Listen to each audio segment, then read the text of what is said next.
Ooh. Okay. Hi guys, welcome back to my channel. So today I have a video on what is on my iPhone for 2019. I got some cool apps here and I want to share it with you guys, and I have arranged them in a pretty aesthetically pleasing way, sort of. So let's just get right into the video. So first of all, I have the iPhone 7, if you're wondering. It's just the rose gold one, and what I really like about my iPhone is the pop socket. Honestly, I do have a clear case for my phone, and this is a marble pop socket. I got this from Chapters, I think, but honestly you can get cheaper ones on Amazon, and yeah, I love them.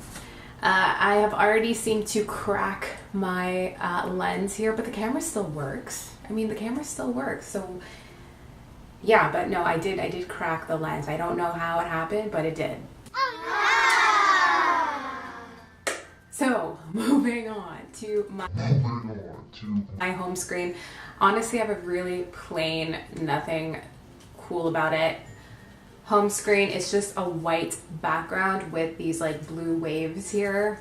Again, nothing amazing, but it is what it is. You know, if you want to be aesthetically pleasing, then that's what you gotta do. And my dad is calling me.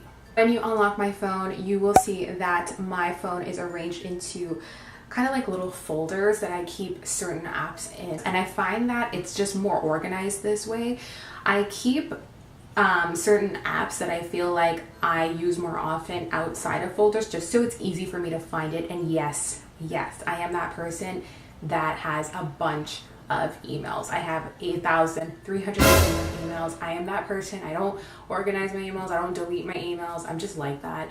And I even have the Gmail app just so that it's a little bit shorter for me, because I do have multiple email accounts. My first row of apps, I have my calendar and I have the Google Calendar app, just because the Google Calendar app, I feel it's just more organized, and I can see monthly what I have to do. I can see it weekly. I can even see it at a 3-day glance, as you guys can see on the side. Right now I haven't actually filled it out for the month of March, but it makes my life so much easier when I've organized it in that way. Next up, we have my clock. I have to set a bunch of alarms for myself, and I also have the weather app because I need to find out the weather. So yeah, so my 2 email apps, we get to the first folder, which is productive. I have a bunch of different apps here. So I have Minimalist, which is a really cool app to make lists, like for example, groceries. It's a little bit better than the list that the Apple one has, like the Reminders app, just because it has like timers on it and stuff like that, and it just looks a little bit more minimalistic. I also have like Notes, Calculator, Google Translate. I use that on my patients sometimes if I don't know what they're saying. So yeah, these are like my productive apps. Then we move on to health. So I have my Fitbit tracker. I am always, tracking my number of steps and my activities. Right now I'm not wearing it, so it's probably not going to sync. It even tracks how much you sleep, your resting heart rate, and how much water you're drinking and all that kind of stuff, which is pretty cool. I have my period tracker. I also have this Carrot app, which basically it actually gives you scene points for the number of steps that you take for a day. So if you reach your goal in one day, then it actually gives you like 1 scene point. And you know what? Those scene points do add up, so it's pretty cool. Virtual Hope Box, really good for if you have like anxiety. It's one of those apps that helps with breathing and stuff like that. So that's really cool.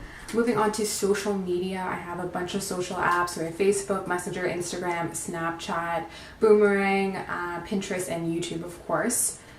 The essentials. For watch, I have 5TV with Bell and Netflix. And then we move on to travel. So for travel, I have Google Maps and all that kind of stuff, but an Uber. But I also use Waze. Waze is a great app. If you travel a lot, it's so good.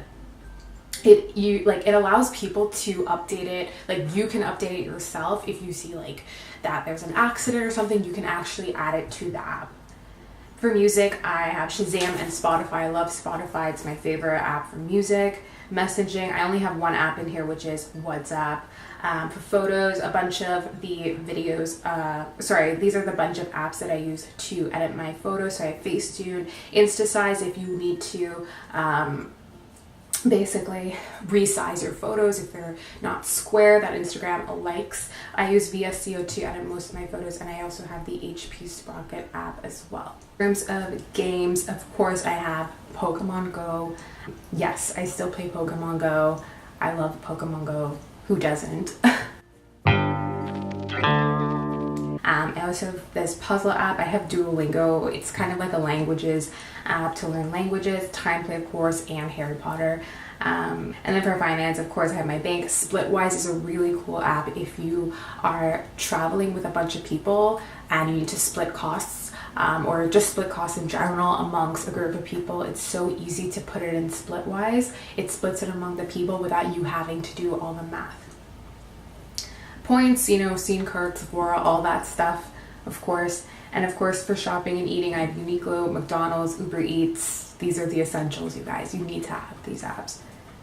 And then extras are just like my random apps that I generally don't use. You can see Bitmoji's in there, but I do use my Bitmoji for all my snaps. And yeah, that's pretty much it, other than my phone, messages, and Safari, which I like to keep on the bottom bar because it's super easy to go to.